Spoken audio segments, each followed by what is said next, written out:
Aloha and welcome as we take a look on how mind mapping can be used as an active and collaborative teaching and learning tool within inclusive classrooms. Mind maps are fun ways for students to engage by doing and creating something fun, colorful, and full of their thoughts. These simple to elaborate maps are created through providing students with activities focused on a central subject or theme. As they can be simple or elaborate works of art, they provide a way to connect to students with learning disabilities and diverse learning styles, allowing them the freedom to create to their heart's content. As with anything to do with the mind, you are only limited by your imagination, but the use of mind maps are usually used in small groups and by individuals, making it a useful tool for documenting small group discussions, peer mentoring, or individual work. Mind maps are based on a central concept as it radiates its associated branches or major topics from the center of one page.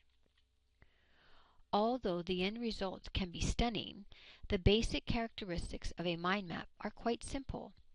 As the central concept radiates from the center of the page through its associations, these branches are represented by single words to allow unlimited freedom of thought.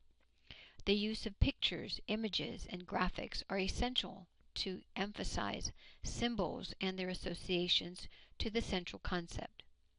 Lots of color not only adds to its beauty, but is one of the most powerful tools for enhancing memory and one's creativity. It also allows your mind to access the information on your mind map faster. The use of mind maps are endless. Here are a number of ways it can be used in teaching as well as learning. When organizing ideas, either your own, others, or even a group's, a mind map can be a fun and simple option. It can also be useful to help in making a decision by allowing you to plot out the many options you may have as you keep focused on the central decision to be made. Mind maps can also be used to organize your creative thinking, projects, essays, reports, and presentations. And as we are all interested in, it can be used to organize your lesson planning and lesson development, as well as serve as the basis for student exercises.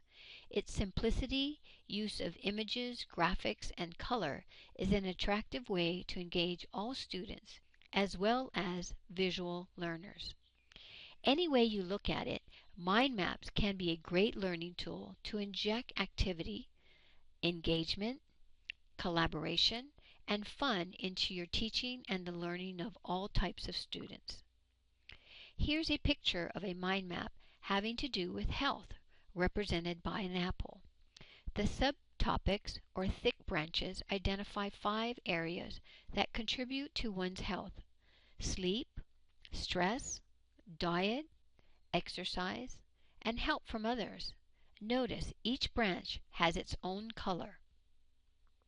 As you see here, further details or associations are drawn out with a single word, graphics, and images. Even this mind map can offer us a variety of instructional uses. Most simple, in its complete form, as you see here, it can be used as a graphic outline and be handed out to students. Uncompleted, and with only the word health, it can become an exercise for a small group to brainstorm their own mind map or make an individual mind map of their prior knowledge. It could also be provided as an optional format in response to a question or a discussion review or subject test. Partially completed, you can provide small groups their own branch and opportunity to identify further subtopics using their own specific color and image choices, to later be joined and completed in a whole group sharing discussion. In its final form, it can now be used as a review sheet that was created by the many minds of the students of your class, a masterpiece representing pride and ownership at its finest. As you can see, the options for use in the classroom are truly expansive. So I hope you will agree that mind maps can be a fun, active, and collaborative teaching and learning tool.